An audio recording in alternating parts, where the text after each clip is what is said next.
O'zbekiston, Qirg'iziston va Tojikiston va ahli musulmonlar, sizlar uchun yangilik mana. Endi gumbazlarni temir anaqa g'ishpishlardan qurishmayapti, mana bunaqa tunigafonlarni chiroyli qilib qurib berishyapti.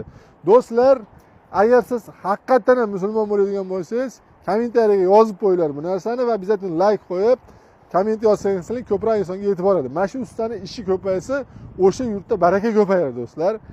Siz qayerdan siz kommentariy yozib qoldiringlar. Gumbaz qurish xizmati O'zbekiston, Tojikiston, Qirg'izistongacha, iloyo Rossiyaga ham borib niyat qilyapmiz. Rossiyalarga ham borib shular. Qancha shularning ishi ko'paysa, shuncha musulmon xalq ko'payadi. Qancha musulmon xalq ko'paygan sari bizda alhamdulillah baraka ko'payadi. Chunki masjid bor joyda do'stlar harom xarij degan narsa bo'lmaydi. Kimda kim mana shu masjid qurishga, gumbaz qurish xizmatlari kerak bo'lsa, oy qurish xizmatlari va koshun qilish xizmatlari kerak bo'lsa, do'stlar, pastda nomerlarni yozyapman. Hashtag bilan aloqaga chiqaverasizlar. Oybek Qosimov deydigan bo'lsalar, inshaalloh bizga ham jicha bo'lsa ham investitsiya qilib, o'rniga bonus qilib berishadi.